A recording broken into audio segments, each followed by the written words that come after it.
Hello, Les. Delighted to be chatting with you. Myself and Steve Evans here. Hi, Les. Good to make your acquaintance finally. I've heard a bit about you from Terry. I believe you're in Congleton, is that right? Yes, for the time being, we've been here 36 years. So what's Congleton's in Cheshire, isn't it? So what's Congleton like? Quiet or Quiet, quite leafy. All my mates are here now. Oh, obviously. But watch this space. We may be moving shortly. Back to Liverpool. Right. Yeah. Oh. The kids are in Liverpool now, so at long last we may be moving back to Liverpool after 36 years. So from the leafy suburbs of Congleton back to into the inner city of Liverpool, or are you going to try for somewhere outside the city? Obviously, I would have thought. No, I mean, it's all sorted. It's just going through the process now, so it's going to be a leafy suburb, shall we say? Yeah. Anyway, Les, apart from writing your wonderful memoir, it makes you laugh, makes you cry. I haven't read it myself. Terry's told me a bit about it. Brilliant. And of course, you support Liverpool Football Club, which is a big bonus because we all do. What do you do for relaxation? Do you have any other hobbies or anything like well, we play shit golf. It's not golf. It's actually shit golf. Me and a few mates we took it up a few years ago. We are really bad. But yeah, that gets us out the house. So I do that. I like to read. Yeah, I do a bit of charity driving, volunteer driving for the local charity. Excellent. Like driving patients round, or that's it basically. Yeah. Oh, very good, rewarding and all that. Yeah, it's a good word. Also go to match. That's the other thing, isn't it? Oh, yeah. That takes up all the time. Go to match. Yeah. I'm assuming you will be going tomorrow. Same as me. Oh, yeah. Yeah, I'll be there as well. That one. Where are you, Steve? I'm over on the Wirral. No, sorry, at the match. Oh, sorry. I'm in the main stand, right in the front of the new main stand. I say it's new main stand. It's not new anymore, is it? But yeah, the main stand there. Right in the front, so and abuse the linesman Constantine, Doug, well, he's patrolling up and down where I am, so I was giving him loads of grief. So I'm that close to him. So yeah, right on the touchline. I'll keep my eye out for you. We're the opposite side. Oh yeah. You're in the you're in the lower Kemley. Yeah, the Kenny. Yeah, you keep calling it the Kemley or the Zenseary, yeah. In line with the penalty spot, actually, the cup penalty spot, so it's a good spot. Yeah. All right. Yeah. Well, I'm exactly opposite you then. Sometimes I'm 18. Yeah, sometimes I'm 12 yards out. Sometimes I'm 25 yards out, depending on which seat I've got, because mine changes from match to match. I think tomorrow on penalty spot, actually. Actually, I'm in my son's seat tomorrow, and he's the main stand, but he's just behind the dugouts. Right. Oh, okay. Fair enough. Yeah. Nice one. Anyway, moving on. Go on, Terry. Steve ends up on the telly after time, with this. He's got a mate there, the cameraman for Sky News, isn't it, Steve? Yeah, he's freelance, but he obviously does a lot with BT and Sky. He's the pitch side cameraman. So when they take a corner, a throw in, or they celebrate goals and come in a corner, he's the one who films it. So Richard is a friend of mine. He gets around a bit. He's permanently running up and down the country in his van. Freelance, but he makes his money that way, But because he knows where I sit, if we score, he turns around and films me. And then, of course, if the director decides to pick me, I'm on the TV, and it's happened, I don't know, half a dozen times over the past 4 or 5 years, So I'm forever getting messages on my phone. We saw you on telly. I said, yeah, again. Anyway, well, you can see us if you know where you're looking, because obviously we're opposite the main camera.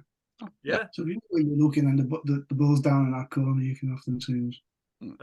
Coolio. Anyway, we detract, Terry. Yeah, we have indeed. Yeah, sorry. Yeah. Les, a life well read. I really enjoyed the read. Thanks for sending me the advance copy. And it's brilliantly written, insight from a fan's point of view about the joys and the times, heartaches of supporting Liverpool. I really connected with the memories of growing up in Liverpool, going to the same school, the collegiate, as yourself in the 70s, and working in IT. Did you keep a diary of events? Because this covers like a range of over 60 years, doesn't it? Is it No, from to be memory honest, or family I've and just friends? just always had a decent memory, Yeah. especially for football stuff. Oh, yeah. And of course, you can check things online as well. Yeah. When you think of something, you think, when did that? And that Yeah. LFC history website is brilliant for that. And then I connect that with things that have happened in my life. So if I'm out on a date, it's only a little while. Do you know what I mean? Because I know it happened round about when something happened in my life. Yeah. So no, I never kept the diary. I've just had a really good memory, although it's starting to go now, I think. We're all getting older, aren't we? I know We're all exactly getting what you mean. a bit older. Yeah. Well, we're going to eventually get around to focusing on your brilliant book, which is A Life Well Read, the colour red, obviously, because people do get confused, don't they? But first, can we talk about 2 events that have given you pause to recount and reflect on your life story for the memoir? One is a perfectly normal event, birth of your grandchild, and the other is that terrible event that happened back in 2016. Your son, Tom, traveling as an immigrant. Actually, I should let you take over and tell us a bit about this. I mean, it's a bit of a long story that I only know on the surface of what happened. So do you want to tell us something about it? He was traveling in Brisbane, is that right? And he was attacked by a French immigrant. Well, he was traveling in Queensland. But Brisbane's the capital, but he was up in a place called Home, which is just outside of a bigger city called Townsville. When I say traveling, he was what do they call it? He was doing what they call his 88 days. So when you go there to start with, you get a year's visa. If you want to extend that, you have to do this 88 days work. It could be in farm. It's normally farm work, but it'll be in an industry that the Australian government are keen to get people working in. So you have to do your 88 days. Yeah. And he was up in as I say, he was up in this hostel in there, and he'd been there. He'd been there about 4 months, I think. To start with, about work, he didn't have any work, although he was promised it. And basically, what happened was that there was a young girl, a Brit. She'd only been there a few days. Mia Chung. And there was a French fellow there. Tom apparently got on very well. There's quite a few French people there, but this fellow was a big guy. Tom got on very well with him. They were mates. But he'd started to be a bit weird, apparently. And he got obsessed. It sounds like he got obsessed with this young girl, Mia. Now this hostel, there's no separation of the sexes. So she came in with her traveling companion, who was another guy, and she was put in this room with this French fella I had, in bed or something. He was obsessed with her to the extent that I believe he told people there that he was going to marry her. Oh, I know, yeah. You got to remember, she'd only been there less than a week. Exactly, yeah. Weird, isn't it? She didn't even come to her mum, Rosie. She didn't really. She thought there was something a bit weird about him. Not Rosie, me. Yeah. And then one night, the night of the incident, apparently he basically dragged her out of bed, out onto the landing, holding a knife to her throat, frightened the life out of everybody. And then he's ranting and raving, saying all kinds of stupid stuff. And then he just stabbed her repeatedly in the chest. Now, at that stage, one of the other guys shouted, Tom was downstairs. So she's up on the fifth. There's only 2 floors. There's ground floor and first floor. She was upstairs. Tom was downstairs, and his mate shouted him up, Tom. What was his name? He's attacked Mia. So Tom then legs her upstairs. Is that right? No, that's not right. What had happened is I had stabbed her. He then jumped off the balcony. But done a backflip. Apparently, he did this backflip. Apparently, this is all caught on CCTV. He's done a backflip, hurt himself, landed, and Tom's rushed out to his aid because he doesn't know what's going on. He just thinks his mate hurt himself. Do you know what I mean? Yeah. And that's when Danny shouted, "Tom, Mia's been injured. She's been stabbed." So he legs her upstairs. Then they managed. She's still alive at this stage. Believe it or not. They pull her into a bathroom. I think it's a communal bathroom. It doesn't matter. Pull her into the bathroom, shut the door, and then I in the meantime, has got himself up. He's attacked the owner's dog and killed it, Alsatian, with the same knife he's attacked me with. And then he comes upstairs, knocks on the door. This is 7 years ago, so I'm trying to remember what he told me. Tom opens the door and he's basically saying, "Look, mate, you need to calm down. We're trying to help me now. Just let us get on with it." Locks the bathroom door, at which stage I kicks it down, and then just attacked Tom. Oh my And word. funny enough, there was two of them. There was Tom and there was another fellow called Dan Richards in there. And he just looked at Dan and walked out. Yeah. So he apparently repeatedly stabbed Tom in the head and in the torso. Well, that's absolutely awful, isn't it? It must be. It's horrible to lose a child at the best of times, you know. But to that is even worse. But I suppose in some respects, going on in the story a bit, I believe that there was an agreement for organ donation that helped some Australians. Yeah, well, that's good. Life. So is that some kind of longer term comfort for you? Was it? Maybe not initially, right? No, I mean, I think I said in the book it was absolutely no comfort at the time. It just seemed the right thing. It was nearly a week before Tom actually died. Mia died in the bathroom. So within a few minthey I'm assuming did you get out there at this point? Yeah. When the paramedics got there, they thought Tom was done at the time because there was that much blood. But they found a pulse, got him to hospital, and in the meantime, my wife gets a phone call saying, "This is what I'm in Milton Keynes. I'm working in Milton Keynes. Yeah, this is what's happened." She can't get hold of me right away because I'm in a pub with no cell phone coverage, watching Liverpool. As you do, yeah. But this would have been about 9 o'clock at night, so it was only like 15 minutes later that I left the pub, and they managed to get hold of me, and of course told me what had happened, and everything just fell apart for me then. But I just legged it home, then jumped in the car straight up the motorway. And Sam, I do not know how she managed to focus. Well, she sorted a flight out for me for the morning, not even thinking about the visa situation.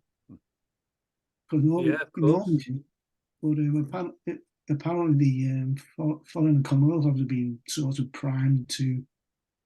Well, it wouldn't be them. They would have primed the Australian authorities to expect the visa application from me. Yeah. So I put my visa application and it came through right away, and I was on the flight at 9 in the morning. So I got out there, and he was still, as far as I was concerned, he was still alive. He was so he had a fighting chance at that point, yeah. That's You thought so, anyway. To be fair, they were like, "Well, we don't know. We can't monitor his brain because it's swollen, so we can't give you anything definitive till we scan it." But he was being kept alive by the life support machine, whatever it was, monitoring everything. And it was that was the Wednesday. It happened on the Tuesday. I got there the Thursday. It would have been because it takes you best part of 24 hours to get there. Yeah. And then on the Monday, we got called to meet, and they said, because they don't do anything on Sunday, so they're taking him for the scan. The swelling in the brain had gone down enough to scan it on the Monday, and he just said, best case scenario, he's going to be brain dead. He's going to be a vegetable, like. And he died. He died on the Monday officially, but they think he probably died on the Sunday. So sad, isn't it? Yeah. Yeah. I mean, on the back of this, didn't Tom get awarded some Queen's Gallantry Medal and Star of Courage and a Clark Medal? Yeah, he got the Queen's Gallantry Medal from the UK. So my wife picked that up. Funny enough, on what would have been his 33rd birthday at Buckingham Palace. At Buckingham Palace, yeah. So me and the kids went with her. We were in the audience, as it were.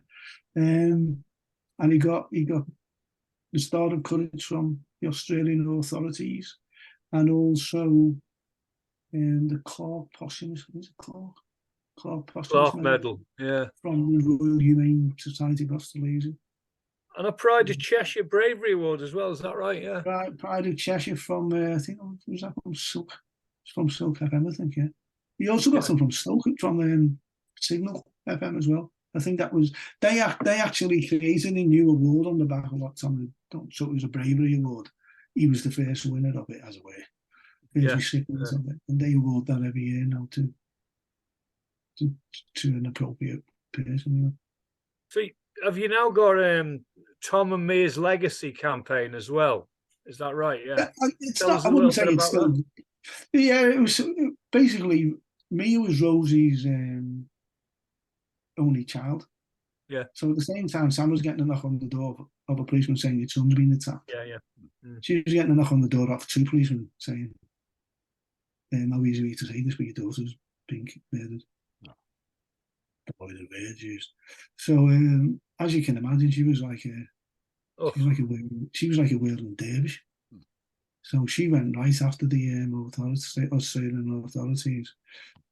She spent a lot of time coming back and forth to Australia, basically haranguing politicians and what have you, to try and get this sorted, because these aren't the first incidents of basically backpackers being attacked and losing their lives or losing limbs or whatever.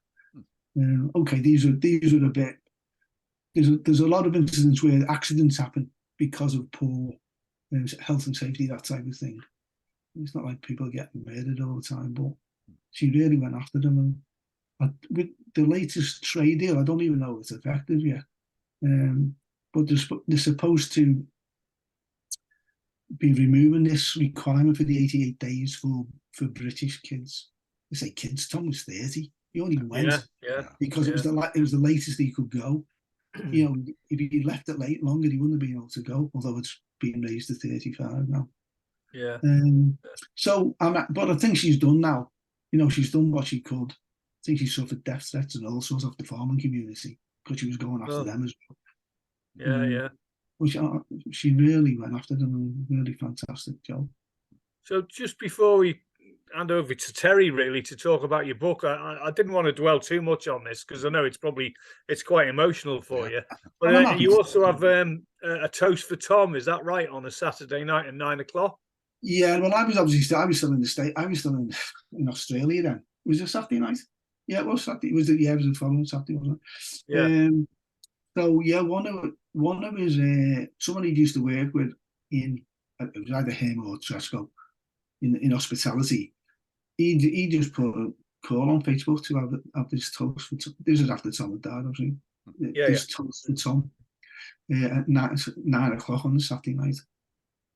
So that was like 6 o'clock on the Sunday morning for me. So but it was really well subscribed to as well. There was hundreds around the country and around the world who took part, if you like. Absolutely tragic, isn't it? Isn't it? Really is. It's awful. Yeah.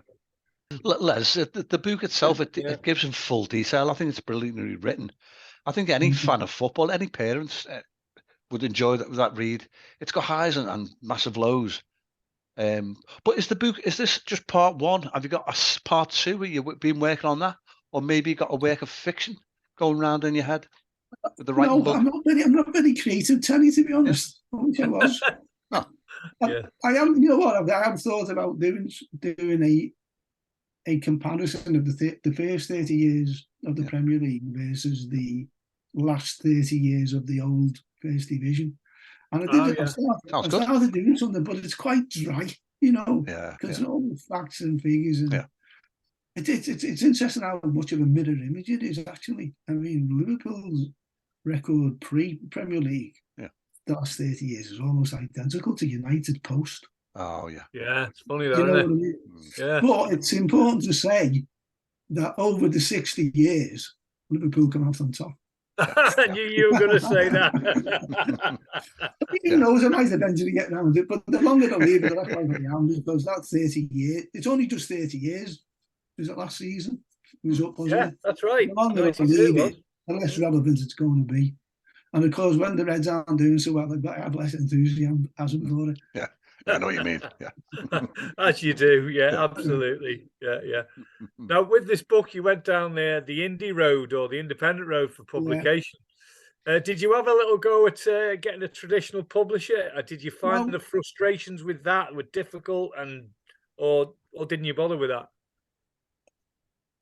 Rosie had a book published. Rosie had a book published, giving her experience and about the campaign, and because there was only a child and me's upbringing and that. And she had an agent. I think she got it published through Penguin in the end. And she said, "Oh, I'll put you on to my agent." I went, "Yeah, sound." So, and her agent got in touch with me, and she read the book and she liked the book, but she said, "What I'm finding is no one's interested in autobiography unless it's someone famous." Oh. So I went, and to be honest, lads, I never wrote it to be widely published.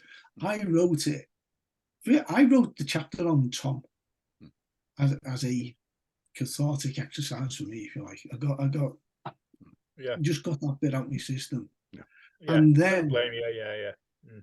And then my first granddaughter was born, which was, another very emotional event, but a nice one. And I thought, well, why, if I write about my life, it'll be something for the grandkids when I'm gone, if they're interested, you know what I mean? So I thought, well, I'll just, I did get in touch with a couple of companies that were advertising, but then you find out they said, "Yeah, we'll do this," but they're going to charge you maybe not an arm and a leg. Common story. We've heard it before, yeah. So I said, "No, I'll just do it myself." So I just did it. I used an online book editor, which was really good. I thought. A friend did the cover for me. The second cover, the first cover was a bit because I did that. That's the second. James Byrne was that did the cover. James Byrne, yeah, he's a very talented designer, graphic designer. So so that you won't know us, but those 5 people there do look like the family. Because James yeah. I don't know whether you can notice it, but number 7, Tom, you can see through him a bit. On the cover, I asked them to make it a bit ethereal. Because obviously you're not with us anymore. Yeah. He's tall lad as well, but he's 6'2", is he, or Tom? 6 foot, yeah, 6'2". Dan always wears a hat, so that's why he's there. He was maybe an inch taller than Tom as well, but he did a great job there, James. To be fair, I thought. Okay, excellent. Yeah, I like it. Yeah, it's good. It's good. Les, on Amazon, you've got some brilliant reviews of the book. Is that the place to get the book? Is it? It's the only place you can get it. Yeah. Okay. Yeah, that's who publishes it. Yeah. KDP, is it? KDP. KDP, yeah. You've got the Kindle and the paperback version. Yeah, and there's a hardback as well. Okay. Yeah, some great reviews on there, isn't there? Yeah, as you said. Yeah, there's one or two nice reviews. Yeah. We've had a couple of chats, Les, recently with some Liverpool writers, including writers whose work is focused just on Liverpool Football Club. Jeff Goulding, Peter Kenny Jones. Last one, yeah. Yeah. And we've asked them similar questions to what I'm going to ask you now. So what was your favourite ever game you've been to, and what's your favourite ever player? There you go. 2 questions. Well, favourite ever player. Let's go that way. You know what? I always say Kenny Dalglish. But there's been loads. There's been loads. That's a tough one, isn't it? I loved Rush. I loved Emlyn Hughes back in the day. I thought he was a great. But Roger Hunt was my first real hero. He was mine. Roger Hunt, yeah. Sir Roger and Luis Suarez. And then, Suarez, he plotted his comic book a bit. He was a great player. take that away, and his skills, and Anyway, well, Keegan as well. When Keegan came in, I remember. He took the place by storm, didn't he? Yeah. I think a lot of people went off him, but I thought he was brilliant, Keegan. You're right. He was really star. It's a difficult choice. It's a difficult choice. There's so many. I mean, we have been blessed, haven't we? Yeah. Oh yeah. You can make a case for a lot of them. Sorry. Yeah. You can make a case for a lot of them, couldn't you? It's a tough one. Yeah. Now, what's even harder though is your favourite game, isn't it? There's been a few. You don't have to go far back to the 7-0 against Man United. There's a lot to be said for that. I was in the Gladys Street for the 5-0 at Goodison. Yeah, that was really good. Borussia Dortmund 4-3 at Anfield. I didn't go to that one. That was amazing. Barcelona, Chelsea, Istanbul. Istanbul is special because I was with Tom in Istanbul. And so that would always be just special. A turnaround. Well, I don't know whether this is my favourite game, but it really sticks in the memory. Semi-final replay against Arsenal in 1980 at Villa Park, when Alan Sunderland scored after 12 seconds for Arsenal to put them 1-0. And Dalglish scored an injury time at the end to equalise. In between, we were just counting the penalty area. We couldn't score. Yeah, but there was a goal right at the beginning and right at the end. That's right it. Yeah. And we lost the next game. We didn't even get through. But I don't know whether favourite is right, but it was a really enjoyable, intense experience, I thought. So that's just a bit left field, that one. But there's so many of them. Yeah, you're right. I struggle to pick one in particular. Same as a player, I can't really. It's so difficult. But Roger Hunt was always my first ever love. My first game was in the 60s, Liverpool versus Wolves. Roger Hunt scored the winner. First game at Anfield, I was like, that's it. He's my favourite player. When was that, Steve? Do you remember what year that was?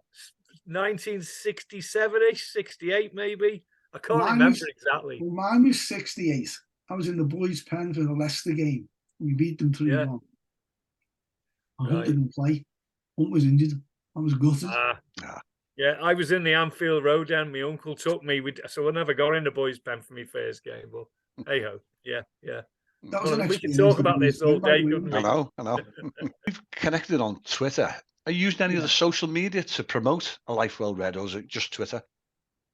It's mainly Twitter. I mean, there is a Facebook page. Okay. A Life Well Read, yeah. To be honest, my marketing is appalling. And that's because I haven't written for that reason, really. Yeah. And I haven't written it to make a lot of money. Fair enough. And from the family and friends. Yeah. So there's a page on Facebook. Sometimes on Twitter. I've appeared on a few podcasts as well. I say appeared, I've spoken. Like the Anfield Rap had me in for a cup of tea. Daz on, I can't remember what to call that, but he's based in Texas. He had me on. Yeah. Nice one. He's Scouser. Yeah. But, I can't remember what they're called. That's shameful. I was on Andy Grant as well. Andy Grant, like it podcast. So always worth looking at. Yeah. Nice one. Good stuff. So we all know someone who's got a book in their head, but it's getting it down on paper, which you've managed to do. So I was going to say to you, ask you, what advice would you give to get your paper into print, if you like, or if you haven't got something in your head, just start writing.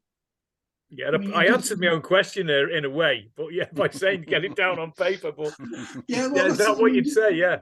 Yeah, because you can and ahh over it, can't you? Just start writing. And you might look at it and you think it's rubbish and you don't do it, but just get it down and you can play about with it once you've done it. Because mine got different parts of it got rewritten a few times. You know what I mean? So, but you've got to want to do it, I suppose, because it's a labour of love, really. So yeah, I had something to say, so I got it down. It might be a bit different if you're writing fiction, maybe. I think you'd have to have an idea, wouldn't you? True, yeah, bit of a plan. Yeah. Different, it's not, and to be honest, it's not. If you're going to go independent through Amazon, it's not difficult to do. Once you've got it down, it's not difficult to do. It's really Yeah, I suppose it's a lot of time on off your own back, like, but Yeah. you've just got to plod on and do it. Yeah. But I'm retired now as well, so I had a bit of time to do it. Oh, fair enough. Yeah. Yeah. Brilliant. Fair enough. Yeah. Yeah. So, Les, I think time has caught up with us. But absolute pleasure chatting with you. And you, mate, yeah. It's been absolutely amazing, Yeah. and it's so tragic, but and heartbreaking. But at the same time, your tale you've told is absolutely amazing. Yeah. It's incredible, and if you've just done it just for you, that's absolutely fantastic. Yeah. If it goes and sells thousands and thousands, even better. But it's not important, is it? No, I think it's a brilliant read. It's not important, but it'd be nice. Yeah. Yeah. Nice for you, Bob. Like, yeah. Excellent. Thanks very much, Les. Yeah, it's brilliant. Well, thanks, guys. Thanks for having me on. Cheers. Thanks, Les. Absolute pleasure. And you, mate. Ta-ra.